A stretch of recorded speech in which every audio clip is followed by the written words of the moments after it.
Sa video na ito ay pag-uusapan po natin kung bakit nga ba sinisisi si Pangulong Donald Trump sa biglaang pagbagsak ng presyo ng XRP na umabot po ng 33% mula po sa presyong $2.92 pababa sa $1.95.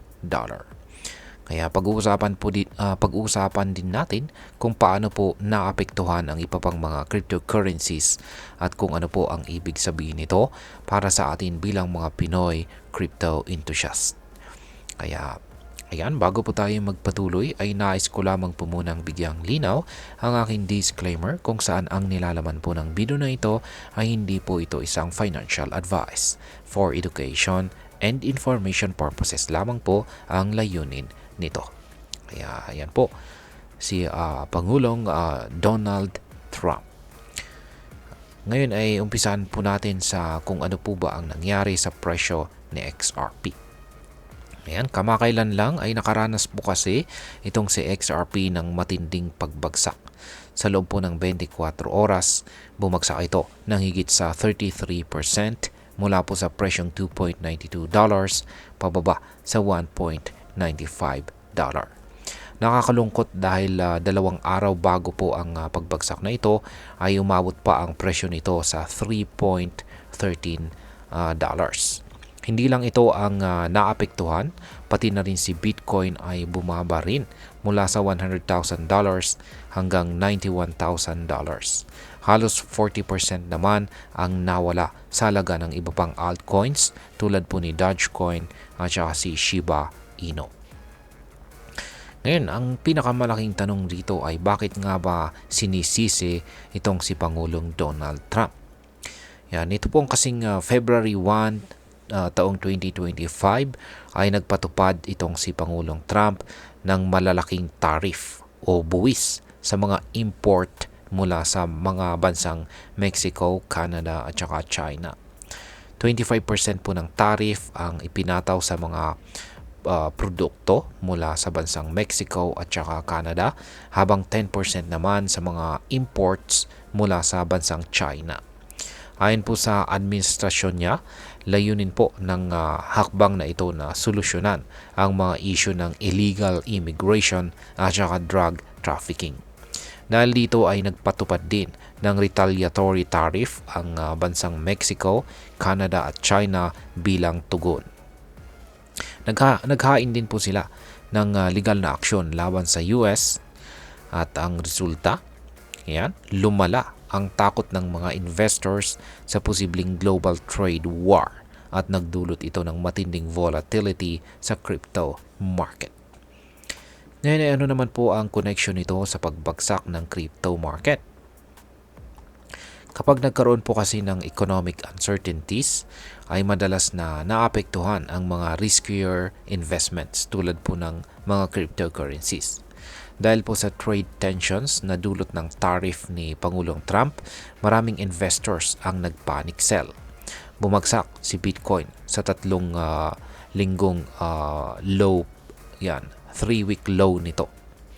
Halos mawalan po siya ng $90,000 na level. Samantalang si XRP naman po ay bumaba rin sa kanyang 7 weeks low, kung saan ay nawalan po siya ng $2 na presyo na naabot nito bago pa ang all-time high sa $3 na price range. Ayon po sa mga analyst, ang takot ng mga investors sa epekto ng trade war ang siyang nag-udyok ng malawakang pagbebenta ng kanilang crypto assets. Ngayon ay ano naman ang recovery path para kay XRP? Ayan. Kahit na bumagsak ang presyo ng XRP, maraming marami pong nakakakita rito bilang isang oportunidad para bumili sa mas murang halaga. Maraming members ng crypto community ang nagpo-post ng buy the dip calls. Ayan.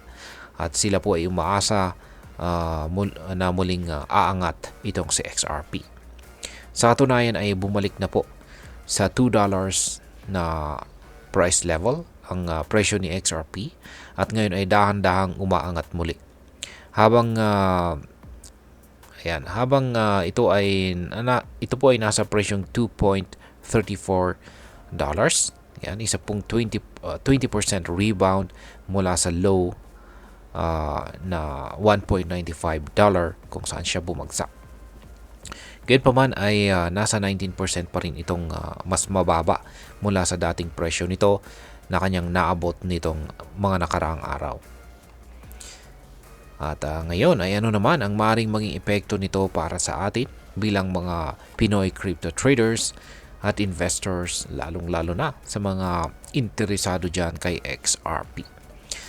Yan, bilang mga Pinoy na nag-i-invest or nag-trade ng mga cryptocurrencies tulad po ng XRP, ang mga ganitong balita ay mahalaga pong bantayan natin.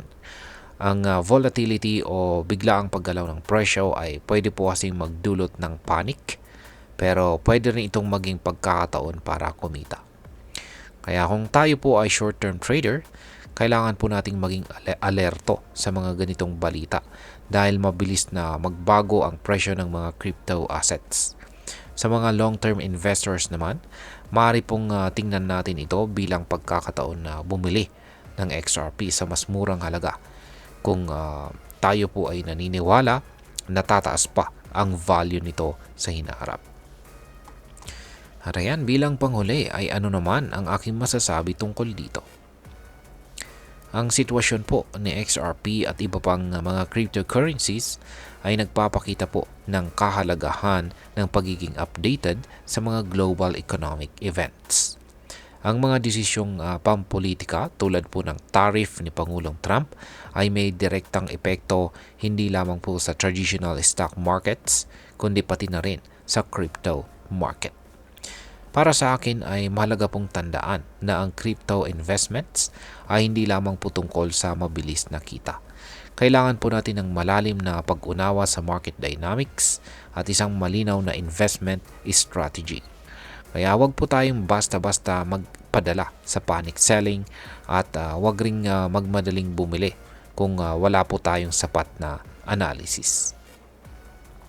At ayan, hanggang dito na lamang po tayo sa video na ito mga ka-crypto. Sana po ay inyong nagustuhan ang aking paliwanag sa video na ito.